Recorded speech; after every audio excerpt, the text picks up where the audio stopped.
Alors bonjour chers étudiants, bienvenue sur cette vidéo qui est consacrée aux travaux dirigés de la microéconomie 2 et la fiche numéro 2 basée essentiellement sur le marché de l'oligopole.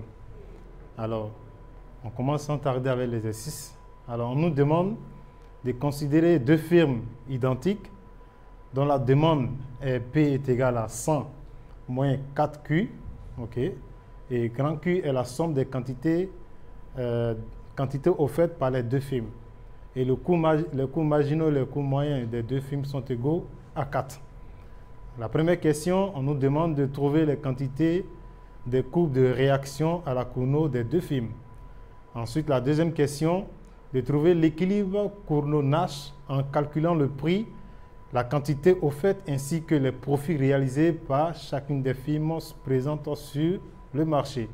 Ensuite, on nous demande de déterminer le prix et la quantité de marché de collision. La quatrième question, on nous demande de supposer que sur le marché, il y a une firme leader, à savoir la firme 1, et de déterminer la quantité offerte ainsi que le profit réalisé par chacune de ces firmes, okay, sur ce marché. Et la dernière question, il s'agit pour nous de comparer le résultat des équilibres de la concurrence à la Stackelbeck et celui à la Cournot. Alors, on commence par la question 1. OK? Alors, on va d'abord traduire en équation la première phrase, la dernière phrase qui nous a été donnée dans l'énoncé où on nous dit les coûts marginaux et moyens sont égaux à 4. OK? Vous le voyez très bien. Coût marginaux est égal à 4, c'est-à-dire le coût marginal de la première firme et le coût marginal de la deuxième firme est égal à 4. Et le coût total moyen de la première firme et le coût total moyen de la deuxième firme sont aussi égaux à 4. OK? Alors, ce qui donne encore cette équation. Comme 4 est égal à 4, on a encore cette égalité. Tout ça va nous servir pour traiter l'exercice de façon très aisée.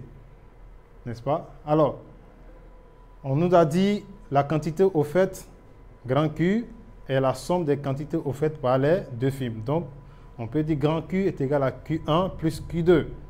Et le prix, okay, la fonction de demande qui est 100 moins grand Q, on peut remplacer grand Q par petit q, les Q1 plus Q2, qui nous donne 100 moins 4 Q1 moins 4 Q2.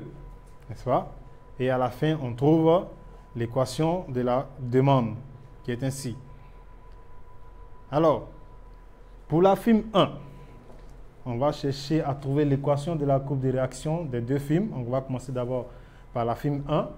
La firme 1, elle, son équation de courbe de réaction se fait à partir de la maximisation de son profit. N'est-ce pas?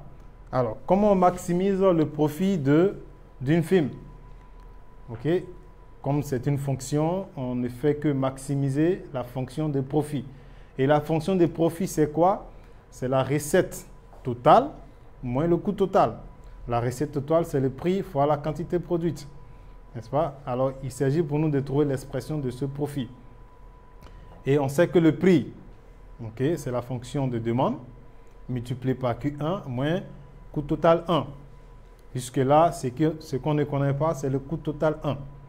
Et le coût total, on sait bien que le coût marginal est la dérivée du coût total. Donc, le coût total, c'est l'intégrale du coût marginal. Et l'intégrale du coût marginal 1, ça nous donne 4Q1. Okay? Le coût marginal, c'est 4, c'est une constante. Donc, l'intégrale de cette constante 4, c'est 4Q1. Il suffit de dériver 4U1 pour trouver le coût marginal 1 qui est égal à 4 qu'on nous a donné dès le départ. Ainsi, on peut maintenant écrire la fonction de profit de la firme 1 qui est ainsi égale à 100 moins 4Q1 moins 4Q2 facteur de Q1 moins 4Q1. On développe toutes ces formules et on arrive à trouver que le profit de la firme 1 est égal à moins 4Q1 au carré plus 96Q1 moins 4Q2 fois Q1. Alors, à quelles conditions le profit est maximum? Le profit est maximum lorsque la dérivée première de cette fonction de profit est égale à 0. Alors, on va poser la dérivée première est égale à 0 et on va dériver ensuite pour poser notre équation. Alors, la dérivée du profit total nous donne moins Q1 plus 96 moins 4Q2. Et quand on pose cette dérivée première est égale à 0, n'est-ce pas? On trouve moins 8 Q1 plus 96 moins 4Q2 est égal à 0. Et en résolvant cette équation, qu'est-ce qu'on trouve? On trouve que Q1 est égal à 12 moins 1 demi de Q2. En ce moment, pour être sûr que cette quantité Q1 maximise le profit Q2, Pi1, qu'est-ce qu'on va faire? On va chercher à étudier le signe de la dérivée seconde 1. La dérivée seconde du profit de la firme 1. Alors, la dérivée seconde du profit de la firme 1, on prend la dérivée première, on la dérive encore, et cela nous donne moins 8 plus 0, moins 0, ce qui donne moins 8. On remarque très bien que moins 8 est négatif, ce qui nous donne que la dérivée seconde est négative. Donc, on peut vraiment affirmer que Q1 est la courbe de réaction, ok, est la courbe de réaction à la Cournot de la firme 1. Alors, on va passer maintenant à la firme 2. Ok, pour la firme 2. Alors, pour la firme 2, on procède de la même manière. Il s'agit pour nous de trouver l'expression de son profit. L'expression du profit de la firme 2, on prend le prix multiplié par la quantité qu'elle produit, moins la quantité, le coût total lié à son activité. Et on connaît déjà l'expression du prix, qui est égal à 100 moins 4Q1 moins 4Q2. On remplace par son expression, on développe et on trouve l'expression du profit de la firme 2. Ensuite, qu'est-ce qu'on fait?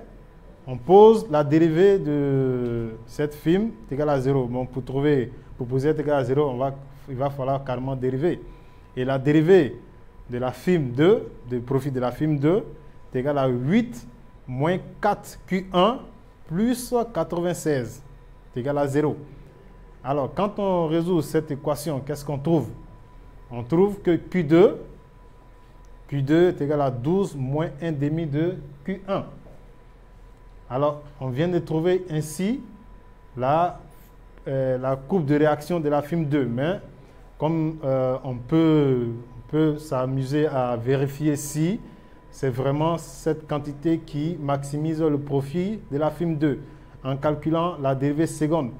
La dérivée seconde nous donne encore moins 8 plus 0, moins 0, ce qui fait moins 8. Comme c'est négatif, alors la dérivée seconde est négative. Quand la dérivée seconde est négative, en ce moment, on peut affirmer avec certitude que l'équation de la courbe de réaction à la Cournot de la firme 2 est moins 1 demi de Q1 plus 12. Alors la question qui suit, la question 2. La question 2, on nous demande de trouver l'équilibre Cournot-Nash en calculant le prix, la quantité, l'offre, ainsi que le profit réalisé par chacune des firmes présentes sur ce marché. Alors, qu'est-ce qu'on doit faire? On a appris dans le cours que l'équilibre Cournot-Nash est tel qu'il faut résoudre un système d'équations formé par l'équation de la courbe de réaction des deux firmes sur le marché. Et voici le système d'équations formé par ces deux équations que nous avons calculées précédemment. Il suffit seulement de résoudre cela. Quand on résout, on remplace Q1 dans cette expression par son expression en haut. On trouve une valeur Q1 qui est égale à 8. Comme l'équilibre à la Cournot, la concurrence à la Cournot nous dit, les quantités produites par chacune des firmes est la même. N'est-ce pas? Q1 est égal à, en ce moment, Q1 est égal à Q2 qui est égal à 8. OK? Donc, les quantités produites par ces deux firmes est 8 par firme. N'est-ce pas? Et le prix, on peut ainsi calculer le prix qui sera appliqué sur ce marché. Il suffit de remplacer la quantité Q1 par sa valeur, Q2 par sa valeur. Ça fait 100 moins 4 fois 8, moins 4 fois 8, on trouve 36. Ça, c'est le prix qui sera pratiqué sur ce marché. Alors, le profit de la firme 1. Okay? On se rappelle très bien que le profit de la firme 1, c'est le prix multiplié par sa quantité moins le coût total. On remplace le prix par sa valeur, qui est 36. Q1, on a trouvé c'est 8, moins 4 fois Q1, moins 4 fois 8, et on trouve le profit qui est égal à 256, n'est-ce pas? Alors, le profit de la firme 2 est égal aussi à 256, comme on a bien rappelé dans le cours. Si vous vous rappelez des notions de l'équilibre à la Cournot, la concurrence à la Cournot, quand une firme réalise un profit, c'est le même profit que la firme 2 réalise. Okay? On peut vérifier ça par le calcul, mais pour gagner en temps, nous allons rapidement appliquer cette théorie et cette propriété pour dire que la firme 2 réalise aussi le même profit qui est égal à 256. Alors, on peut passer maintenant à la question suivante, qui est la question 3, où on nous demande de déterminer le prix et la quantité de marché de collision. Alors, il y a collision lorsque les coûts marginaux sont les mêmes et on les égalise à la recette marginale. On est bien d'accord, selon l'énoncé, on dit tout ça est égal à 4. On utilise cette équation pour déterminer le prix et la quantité de marché de collision. Alors, la recette marginale est égale à la dérivée de la recette totale. Okay? La recette totale, c'est P, le prix multiplié par la quantité produite par les deux firmes. Alors, comment on calcule la recette marginale? Okay? Comme vous le constatez sur le tableau, recette marginale, le prix, c'est 100 moins Q multiplié par Q. N'est-ce pas? Alors, on développe cette formule. On trouve que la recette totale, c'est 100 moins Q moins 4Q carré. Et quand on dérive cette expression pour trouver la recette marginale, on trouve 100 moins 8Q. OK? Ainsi, on peut égaliser, étant donné que la recette marginale est égale à 4. OK? On égalise la recette marginale à 4, l'expression de la recette marginale à 4. On tire Q, on trouve 12. Okay? Donc la quantité au fait, sur ce marché va être égale à 12. Alors on passe à la question 4. La question 4, on nous demande de déterminer la quantité au fait ainsi que les profits réalisés par chacune des firmes présentes sur ce marché. Alors tout en constatant que la firme 1 est maintenant leader et la firme 2 est satellite. N'est-ce pas? Alors, dans ce cas, comment on fait pour calculer les quantités au fait et les profits réalisés sur ce marché? Ici, je vous rappelle que cette notion fait référence à la concurrence à la Stack-Ekbeg. OK? Alors, nous avons l'expression du profit de la firme 1. Le profit de la firme 1, et on a moins 4Q1 au carré. On remplace Q2 par l'expression de la fonction de réaction de la firme 1, okay, 96 moins 4Q2, moins multiplié par Q1. Et quand on finit de calculer l'expression du profit de la firme 1, on trouve moins Q2, moins 2 fois Q1 au carré, plus 48 fois Q1. Okay? Alors le programme du leader, comme on dit, c'est de maximiser son profit. On reprend à peu près la même scène que précédemment avec ces nouveaux données. Okay? Quand on dérive notre profit,